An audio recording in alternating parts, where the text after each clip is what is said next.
here it is, guys. Finished my first 1,000 rounds for this, so I will do a review on this Keltec CP33. And really, I'm reviewing this as a cheek weld only fired gun. Boom. That's how you should set them up. That's how you should run them. You shouldn't run them any other way. That's where this gun shines. If you're running this like a traditional pistol, I think there's much better options out there. And if you are looking for something to put a derpy ass brace on, there's much better options out there. But to run this, here, you are getting something that is as compact as it gets. The most compact shooting platform that I have ever experienced. You're getting all of the precision and speed of an AR inside of 50 yards, and you're getting all of the draw capability or presentation stuff that you get with a pistol, right? Because as far as concealing an AR, it's kind of like tuck it in a bag or nothing. Well, this is actually, when you run like this, if you wanted to, you could conceal this. I have concealed this just fine. So, what I have on here is a ScalarWorks Leap 193 mount that is supporting a HoloSun 403B. And in front of that, I have a TK Custom brake. The brake is a big deal, especially with where this optic is mounted, because it is venting the gas around the optic. I've never cleaned the optic since I've had this mounted, so much more than 500 rounds through, and I haven't had any clouding of the glass because of carbon spray. There's barely any on the front sight that I have flipped around there because of that. I have the front sight flipped around so that I can keep this with the gun and still have some sort of backup irons, but I can also mount this optic as far forward on the gun as possible to allow me to best cheek weld this gun. Now you can see that's cheek weld. I can't get a shoulder on that gun. It wouldn't make sense. It's unnecessary. So this is still very much a pistol. So there's the front end. What I have on the back is a Frank Proctor sling that I have just snipped so that I could feed that gutted 550 cord through these little tiny sling loops that they give you. And really, gutted 550 cord is all that's going to work. So the gun is so light that when I was running just gutted 550 cord, I could carry it like that, not a problem. But with the weight distributed over this wider webbing on the Proctor sling, I could keep this slung all day long, every day, and it wouldn't bother me. The gun weighing under 40 ounces, loaded with it set up as it is. So that's really all I would do to this gun, except for maybe I'm going to play around with the addition of a light here. Just that added light would check all of the boxes to make this a suitable defense gun, guys, right? And you've heard me say it before. There's no 22 LR semi-auto gun on the market that is reliable enough for me to consider for self-defense. And in 1,000 rounds of testing this, I think I've changed my mind. So 1,000 rounds of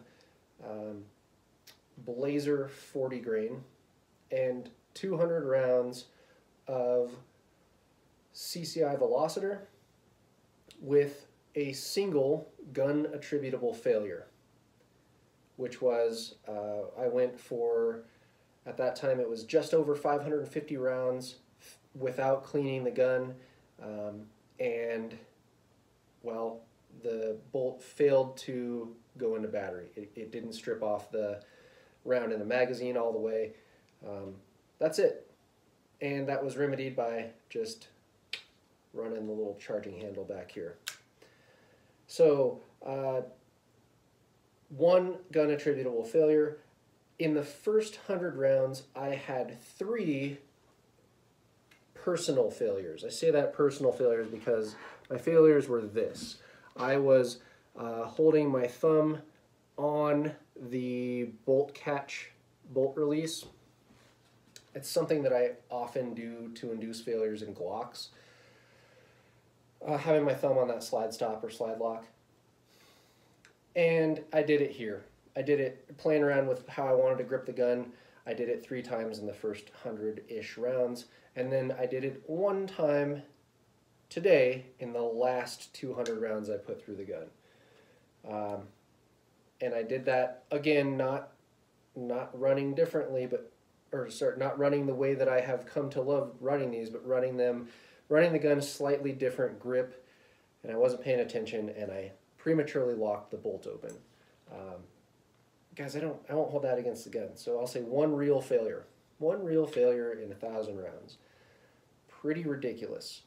That's about the failure rate I get out of my Glocks when I'm running quality ammo through them. So pretty cool. Now, if you run garbage ammo, or like you're not supposed to run lighter grain 22 through this, so these were all 40 grain projectiles through there. That's all I shoot anyway, so I don't care.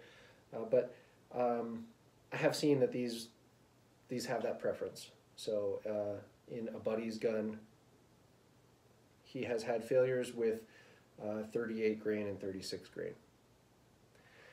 I've not had any though, other than that one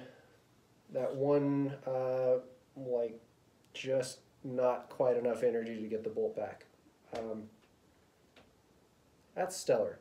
So reliable enough for defense, sure. And if you want to have the caliber debate, you do you. I know the velocity that this gun gets with the ammo that I would use for defense is going to give me somewhere greater than, well, I'll just say 13 to 15 inches of penetration in ballistics gel per the FBI heavy clothing protocol testing. So not just a bare gel, but that's like through the ridiculous 2 layers of denim and all of the fleece and all that. It'll do that. Defense-wise, I think for shooters who are recoil sensitive, blast sensitive, who just want easy mode, this is the easiest gun to shoot that I have come across so far. It's ridiculous. I took 5 shooters today and taught them in 2 minutes how to hold the gun, how I'm holding it and pressing it against my face. All of them made all of their A-zone hits at 7 yards on the first mag. Most of them made those with something like 0.2 splits.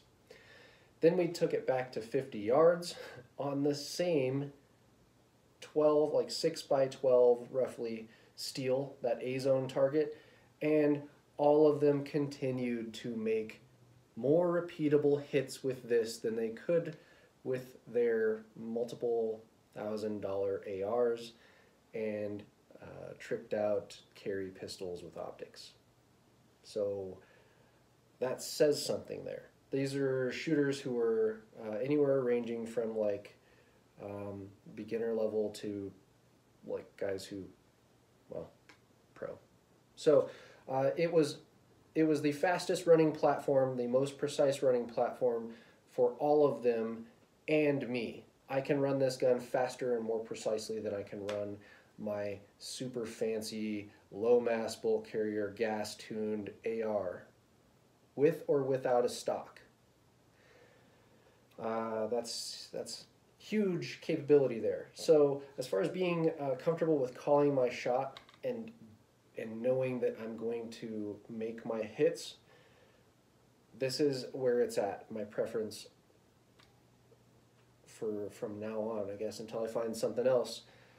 I'm more accountable with this gun than I am with any other platform that I've tried. That's saying something, because I only have 1,000 reps on this gun. So that's a big deal. Inside of 50 yards, this outperforms my AR in terms of how fast and reliable I can make my hits. I did have misses when I was really pushing the gas pedal. I did have misses at 50 yards, but I was able to make those shots up so fast. Man, it was every aspect of this was better performance-wise than testing this against my AR and my dotted pistols. So there's that. carries really small. So if you're talking about a nightstand gun, this one wins for me in a few categories. If you have shooters who are not going to take the time to train, like that 2-minute intro that I did for the guys on the range today turned them into headshot machines in, I mean, minutes, right? So if you have recoil sensitive shooters, all of that. But if you are also looking for a gun that is just the easiest to maneuver around and do other stuff with around the home, also a great candidate.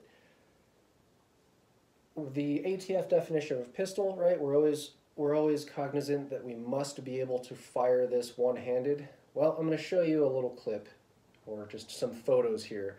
I don't have video because no one on the range could shut up and it would have been terrible video quality with the wind. But at 50 yards, I have a 4-plate setup. 2 of those are low percentage targets. So one of them is an IDPA -0 target. It's an 8-inch steel circle, and it's tilted, so it's actually smaller than that.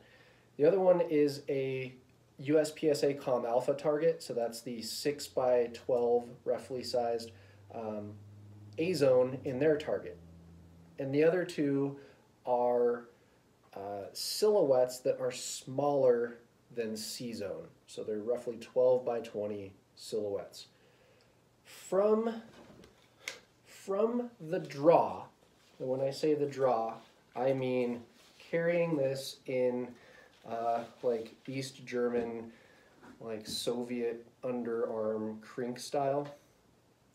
From the draw, I was able to get on the gun, come up, get cheek weld, and put first round hits on all of those targets, 50 yards, single-handed in 4.04 seconds. Single-handed.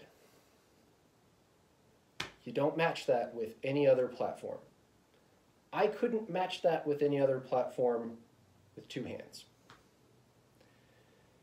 So huge capability there. Now talking about bump in the night gun, how I have this slung is so easy to do. If you are the kind of person who wants a pistol for a bump in the night gun because of its compactness and its ease of single hand use, well, this beats a pistol because when you get your pistol in the middle of the night and you have to do a 2-handed task, you can't do this. This beats an AR in the mobility category for that home defense gun in every scenario because this is the most compact shooting platform that you can get. I can go through doors any which way. I could stand in a doorway and do a 360 with my eye married to the optic on this gun from a full shooting platform. Can't do that with, well, you can do it with a pistol, but not as supported as you get with this, not nearly as much precision and speed as you get with this. You can't do that with an AR because the AR is just always going to be, even with a short-barreled rifle, right, it's always going to be longer. Even with a macro pistol AR that I like from cheek weld, I'm still a good foot longer. So ultimate maneuverability, ultimate capability if I need to open that door one-handed, and I mean I have eye on optic here and full peripheral vision and a fully supported firing platform that I could very easily make precise fast hits from. You just don't get that anywhere else. So one-handed task, 2-handed task, it's easy. If I need to get rid of that, it goes out of the way really quickly. Other roles for this gun, I will never use any other 22 for hunting ever again. If it is a 22 appropriate game, this is going to be the hunting pistol for it. And when I put a can on it, it is Hollywood quiet and still under 40 ounces. So loaded. Carrying this in the woods, so much easier to hike all day long like this. And if I am on a trail and I'm not wanting to draw attention to myself, no one knows I have this when I throw a jacket over it. and I can still get on that squirrel or rabbit or grouse like faster than I could with any holstered 22 pistol or any slung rifle, right? Because this is faster than going for like a traditional 2-point or single point gun when your hands are off. Something like hiking poles, real easy for me to drop those poles and swoop up with this. Much easier to hike with this than with a 22 rifle variant of some sort. Now, this is good to 50 yards. It is. You get past that and 22 does 22 things, but inside of 50, this beats every platform for speed and precision that I've ever run. I know I've said that multiple times, but really, when I bought this, as I do with most things, I'm like, that's crazy, let's try something new. Not expecting magic, but I got magic this time. So yeah, go out and get one. I would say it definitely passes the test and is, well, this is the new best for shooting performance for me. Probably on par with what I could do with an airsoft gun as far as speed and precision goes, but this is just actually really precise. I'll show some B8s here. This gun, if you bench rest this, will print like less than an inch at 25 yards, easily. So, that's my thoughts. I love this thing. This probably will be put in many functional roles, not just a range toy. This is an excellent tool. Alright guys, as always, thanks for watching. Please like, subscribe, do all that stuff. Please send this video, if you thought this was cool, send this video to a friend or two. If you don't have friends, send this video to a person that you don't want to punch in the face. That's what helps the most, because, well, obviously none of my stuff is monetized, but that's what helps the most, helps reach the most amount of people. If you want to learn how to run these, train on these guns, as always, go to the website, check it out. I will happily do training for exactly what I'm doing here, show you how to do it too. Stay safe, keep training. Thanks.